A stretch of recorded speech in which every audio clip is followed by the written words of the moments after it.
Bien-aimés dans le Seigneur, nous sommes encore rassemblés ce soir en ce début de semaine, cette semaine que nous voulons confier encore dans les mains de notre Seigneur. Nous voulons plonger cela dans le précieux sang de Jésus-Christ, que lui seul soit le maître à bord, qu'il nous conduise maintenant et toujours. Nous sommes rassemblés au nom du Père et du Fils et du Saint-Esprit. Amen. Bénissons le nom du Seigneur qui nous rassemble encore ce soir. Que son nom soit encore exalté, que son nom soit élevé. Que le Saint-Esprit puisse prendre le contrôle. Que le Saint-Esprit puisse nous conduire. Que le Saint-Esprit puisse nous inspirer.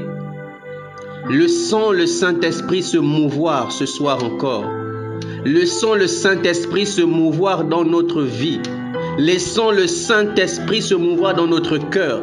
Laissons le Saint-Esprit se mouvoir dans notre maison. Alors de là où tu es, invoque le Saint-Esprit. Que le Saint-Esprit règne maintenant. Saint-Esprit, nous avons besoin de toi, que tu puisses conduire encore ce temps. Que Saint-Esprit, tu puisses disposer notre cœur, ouvrir les oreilles de notre cœur, ouvrir nos oreilles de notre corps, afin d'accueillir la parole de Dieu. Que nous ne soyons pas fermés, que nos nuques ne soient pas endurcis, que nous puissions accueillir cette parole de Dieu, qui est nourriture pour nous, qui est une lampe à nos pieds.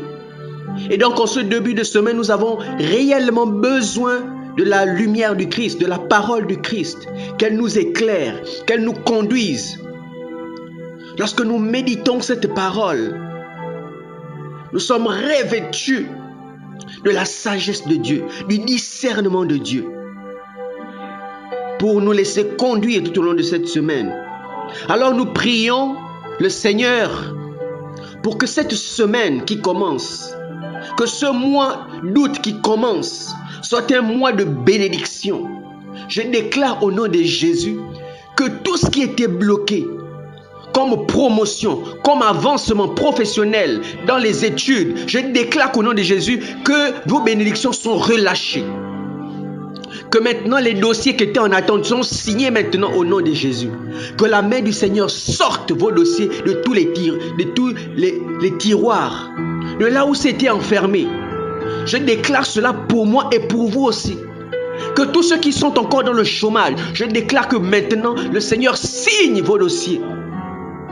Que maintenant des appels résonnent de tous les côtés. Que vous aussi qui travaillez, je déclare au nom de Jésus des promotions. Que la grâce surabonde encore en ce mois d'août. Seigneur, nous te prions d'ouvrir ton ciel et de relâcher des bénédictions professionnelles. Regarde à ces parents qui ont besoin de prendre soin de leur progéniture. Regarde à ces frères et sœurs qui sont encore dans le chômage et qui ont besoin de prendre soin d'eux. Ils sont humiliés parce qu'ils ne travaillent pas, parce qu'ils n'ont pas de moyens. Alors Père, je te prie de relâcher de ton ciel des bénédictions dans leur vie. Que le Seigneur soit glorifié. Que le Seigneur soit glorifié. Et Seigneur, je te prie, Saint-Esprit, de travailler aussi en nous. Tu ne fais pas que nous bénir, parce que tu travailles aussi en nous. Que nous puissions accueillir ces bénédictions dans des cœurs disposés. Chassons-nous l'orgueil, chassons-nous le mépris, chassons-nous le désordre dans les dépenses. Accorde-nous une sagesse.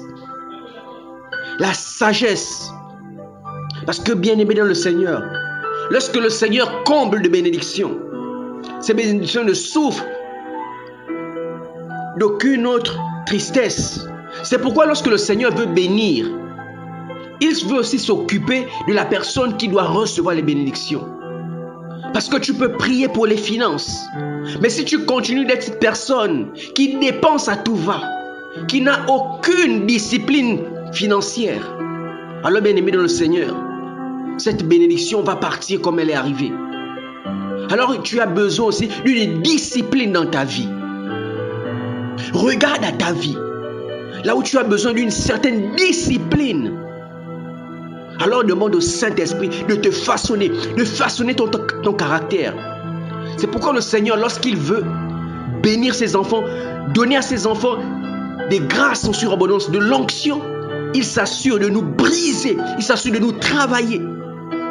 Oui, bien-aimé dans le Seigneur, nous passons dans cette phase où le Seigneur vraiment travaille notre caractère. Il nous boit, nous allons à la mort à nous-mêmes, bien-aimés dans le Seigneur.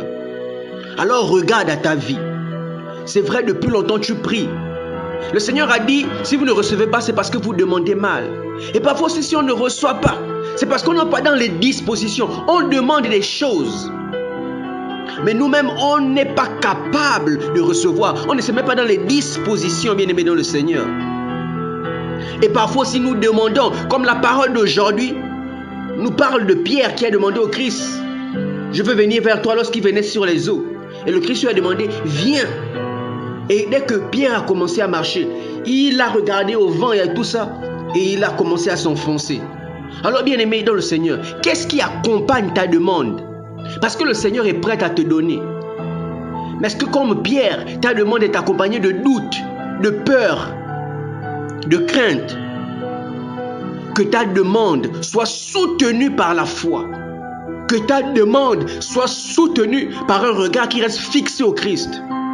Mais si ta demande est soutenue par le doute, est soutenue par encore des mauvaises choses, alors bien-aimé dans le Seigneur, la bénédiction peut tarder.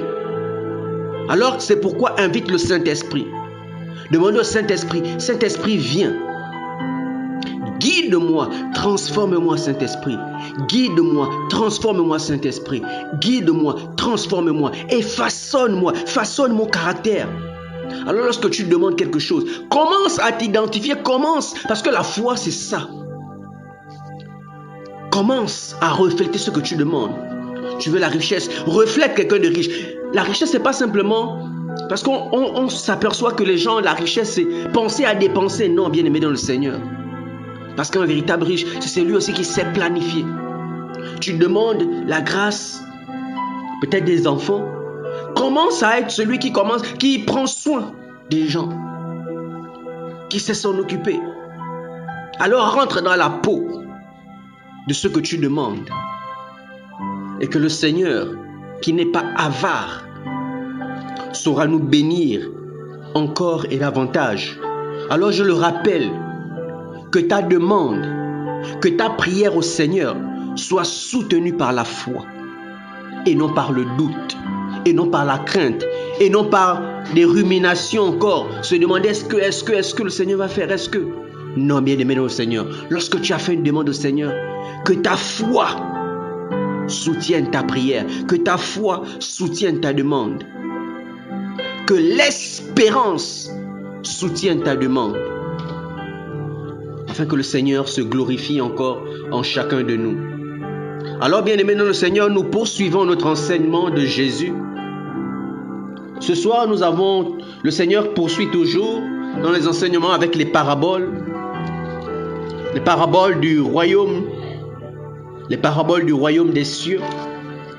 Et ce soir, nous avons les paraboles du trésor, de la perle et du filet, bien-aimés dans le Seigneur.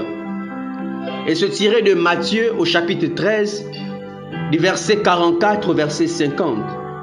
Matthieu chapitre 13, verset 44 et 50. Que le Saint-Esprit ouvre nos oreilles. Alors je proclame la parole de Dieu. Le royaume des cieux est comparable à un trésor caché dans un champ. L'homme qui l'a découvert le cache de nouveau. Dans sa joie, il va vendre tout ce qu'il possède et il achète ce champ. Ou encore, le royaume des cieux est comparable à un négociant. Excusez-moi. Le royaume des cieux est comparable à un négociant qui recherche des perles fines. Ayant trouvé une perle de grande valeur,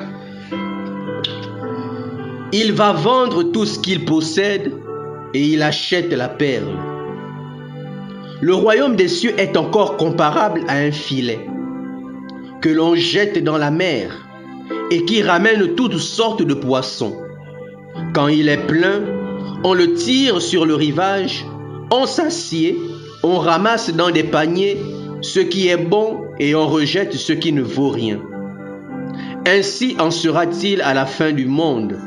Les anges sortiront pour séparer les méchants du milieu des justes et les jeteront dans la fournaise. Là, il y aura des pleurs et des grincements des dents. Parole du Seigneur. Nous rendons grâce à Dieu. Rendons grâce à Dieu, bénissons son nom. Que Dieu bénisse sa parole, qu'elle ne reparte pas à lui sans avoir accompli sa mission en nous. Alors, bien-aimés dans le Seigneur, nous sommes aussi invités à méditer cette parole, à tourner la parole de Dieu, à la tourner et à la retourner, à la méditer, pour trouver le sens caché. Alors, même après ce temps, continue toute ta méditation et cherche ce que le Seigneur veut te donner au travers de ces paraboles. Parce que le Seigneur peut t'ouvrir l'esprit à une autre manière, à une autre dimension de cette parole, à une autre interprétation de cette parole, selon ce qu'il veut faire avec toi. Alors le Seigneur nous parle aujourd'hui des paraboles du trésor, de la perle et du filet. Le Seigneur commence par nous dire: le royaume des cieux est comparable à un trésor caché dans un champ. Oui, bien-aimé dans le Seigneur, le royaume des cieux est comparable à un trésor caché dans un champ. Alors, il y a un homme qui découvre ce trésor.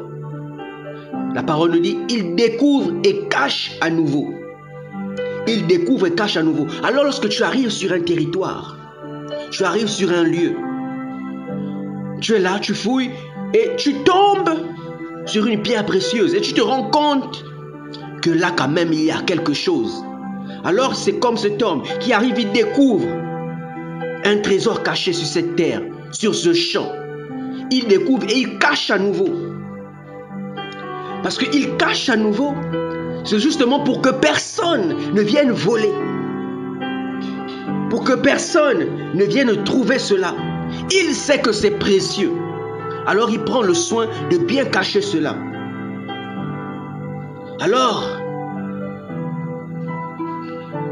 on voit combien de fois cette chose compte. Et il sait que s'il a trouvé ça, c'est qu'il y a plus grand, bien-aimé dans le Seigneur. Et la parole de Dieu nous dit: dans sa joie, il va vendre tout ce qu'il possède et achète ce champ.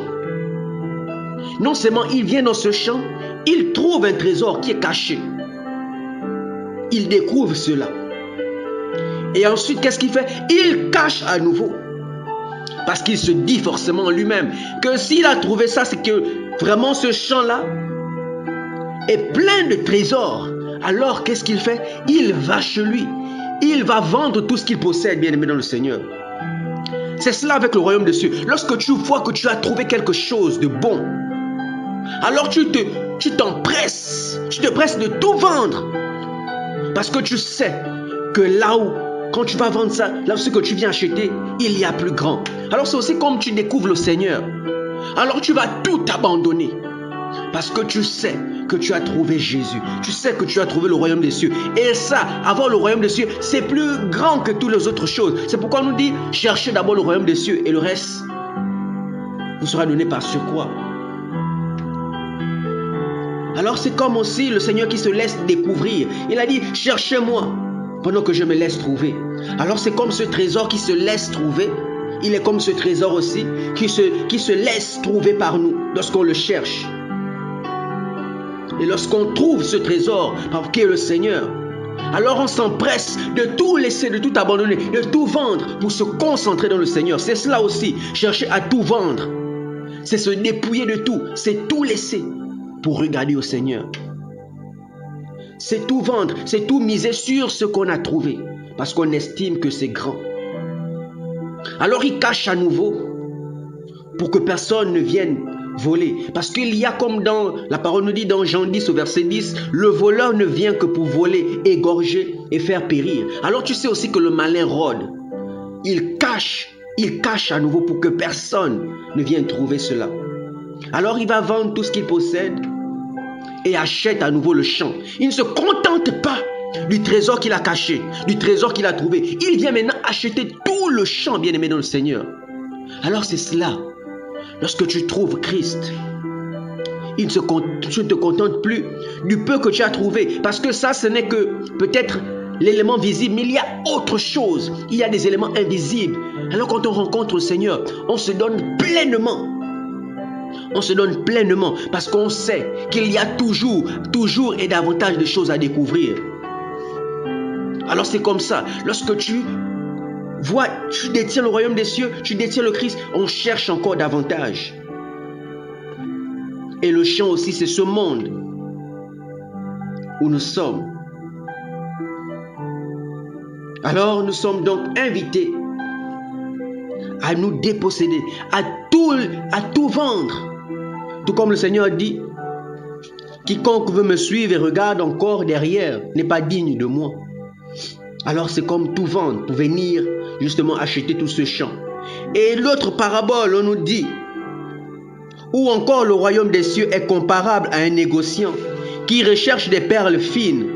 Ayant trouvé une perle de grande valeur, il va vendre tout ce qu'il possède et il achète la perle. Alors c'est comme cet homme qui a trouvé aussi ce trésor dans ce champ.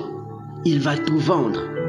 Tout comme aussi ce marchand, ce négociant, qui à la base est à la recherche des perles fines. Mais dans cette recherche, il trouve une perle de grande valeur. Alors il ne s'occupe plus des perles fines qu'il cherche. On dit, ayant trouvé une perle de grande valeur, il va tout vendre. Il ne se contente plus, il ne cherche même plus les perles fines qu'à la base il recherchait. Il est tombé sur une perle de grande valeur.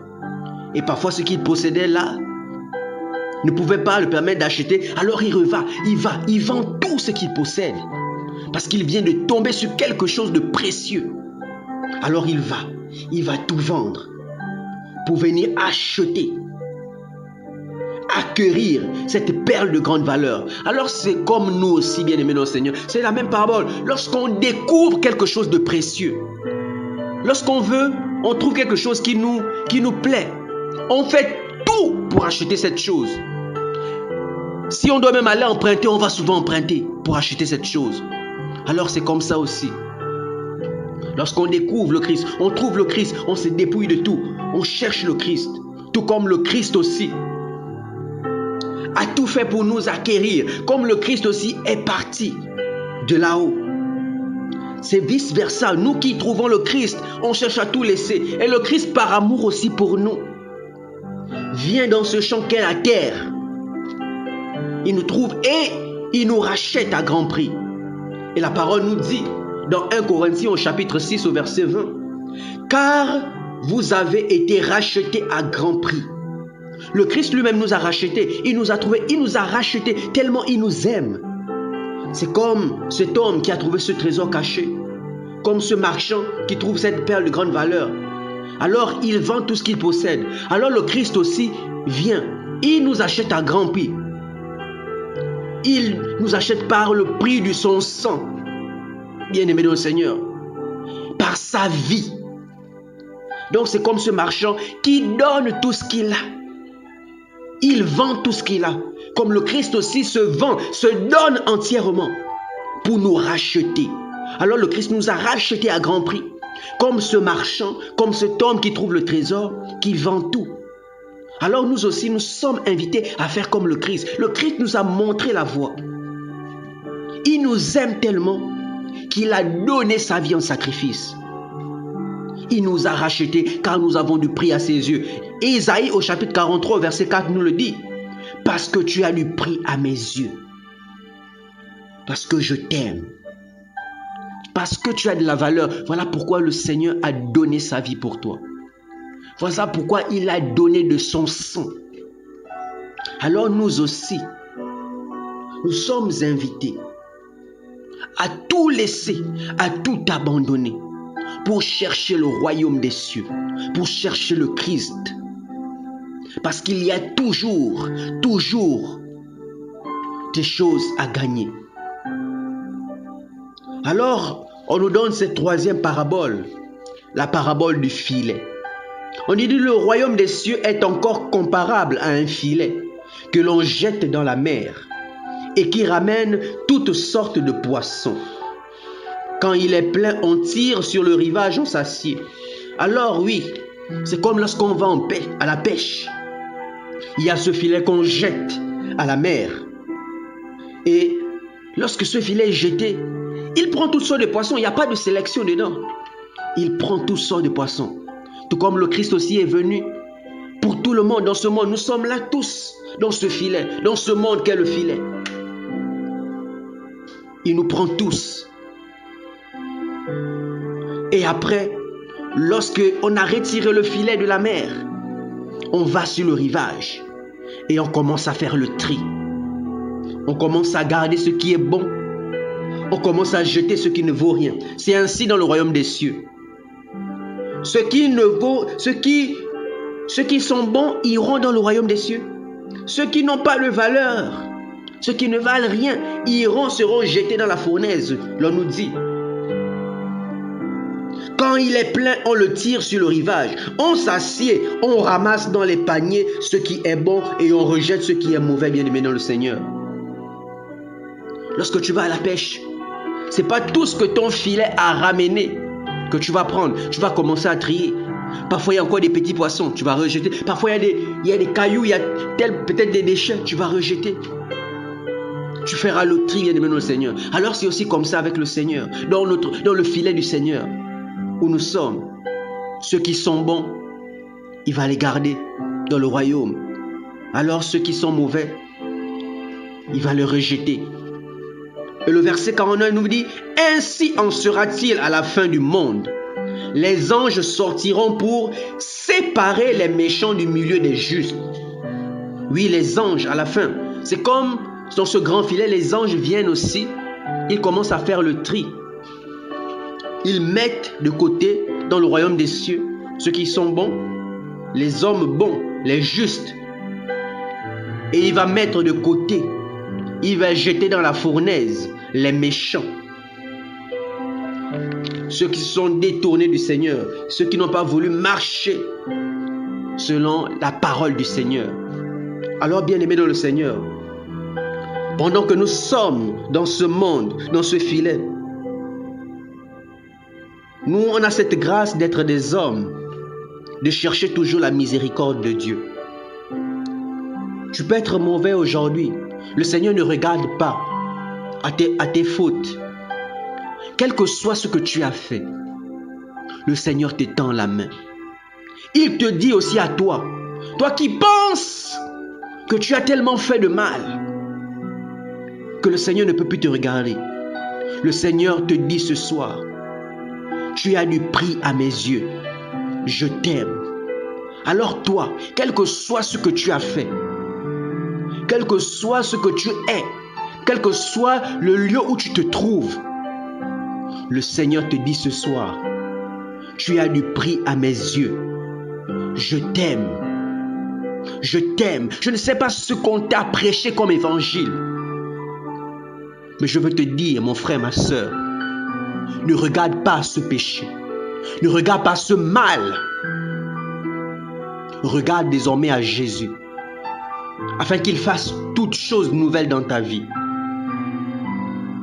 Il n'y a aucun péché dans ce monde qui dépasse la miséricorde de Dieu, qui dépasse l'amour de Dieu. La miséricorde de Dieu, l'amour de Dieu surpasse toute autre chose. Tu peux avoir tué, bien-aimé dans le Seigneur, mais le Seigneur t'appelle, il t'aime. Oui, il est justice aussi. Mais le Seigneur t'aime. Il ne veut pas que tu demeures dans le péché. Il n'aime pas le péché. Il n'aime pas le mal. Mais il aime le pécheur. Parce que nous sommes des hommes capables de nous repentir et de changer notre vie. La parole de Dieu, la Bible, regorge des personnes qui ont fait du mal, qui ont commis toutes sortes d'atrocités. Mais le Seigneur les a rappelés. Et Paul, dont nous méditons les Écritures parfois, a été un grand persécuteur du Christ. N'est-il pas celui que le Seigneur a appelé, a fait tellement de choses? Alors, toi papa, toi maman, toi frère, toi sœur, quel que soit le mal, le péché, tourne-toi vers le Seigneur et implore sa miséricorde, demande pardon et laisse le Seigneur te transformer afin que tu puisses être de ceux qui iront aussi dans le royaume des cieux. Même à la dernière minute, si tu te convertis, si tu reconnais ta faute, sincèrement, de tout ton cœur, le Seigneur dans sa grande miséricorde te ramènera auprès de lui. N'écoute pas parfois des hommes qui prêchent cet évangile de la haine ou qui prétendent que même parce que tu as tué, tu ne peux plus être rappelé par la miséricorde de Dieu. Bien-aimé dans le Seigneur, tu peux avoir été le plus grand sorcier du monde, mais le Seigneur t'invite à la conversion. Et le Seigneur nous dit, ce n'est pas contre la chair ni le sang que nous combattons, mais contre les esprits des ténèbres. Alors rachète-toi, demande pardon et viens dans le royaume des cieux. Laisse le Seigneur dans sa grande miséricorde te transformer. Parce qu'à la fin de temps, bien-aimé dans le Seigneur, la parole nous dit, il y aura des pleurs et des grincements de dents. Des pleurs et des grincements de dents pour ceux qui vont s'entêter à rester dans le mal, qui vont s'entêter à ne pas chercher la miséricorde de Dieu. Alors, ne laisse pas la haine, ne laisse pas la colère te submerger. Parce que généralement, ces personnes qui versent dans ce genre de dérive, il y a une souffrance. Et lorsque tu vas te tourner, l'amour de Dieu va te saisir. Il n'y a pas... Tu recherches cet amour, c'est pourquoi tu te tournes dans les ténèbres. Tu es en manque d'amour. C'est pourquoi tu t'es laissé submerger par le mal. C'est pourquoi tu as laissé le diable envahir ton cœur et noircir encore davantage ton cœur. Mais je te dis qu'il y a un Dieu qui t'aime. Il y a un Dieu qui t'aime, quel que soit ton âge. Tu peux avoir grandi dans la sorcellerie, mais le Seigneur est là. Et le Seigneur va visiter des personnes. Il ne regarde pas ta faute. Je te le rappelle. Le Seigneur te dit ce soir, tu as du prix à mes yeux. Tu as du prix à mes yeux. Ne regarde pas ta faute. Ta faute n'est pas plus grande que ma miséricorde, te dit le Seigneur. Ton péché, ta violence, tout ce que tu as pu commettre, cela ne dépasse pas ma miséricorde. Bénissons le nom du Seigneur pour sa parole encore de ce soir. Que le Saint-Esprit remplisse le cœur de chacun de nous d'amour. Alors, bien-aimés dans le Seigneur, prêchons aux frères et aux sœurs l'évangile de l'amour, l'évangile de la miséricorde, l'évangile de la miséricorde, l'évangile du pardon. Arrête de mettre ton frère de côté parce que tu estimes qu'il a tellement péché. Oui, le Seigneur nous demande de nous éloigner des ténèbres, tout cela.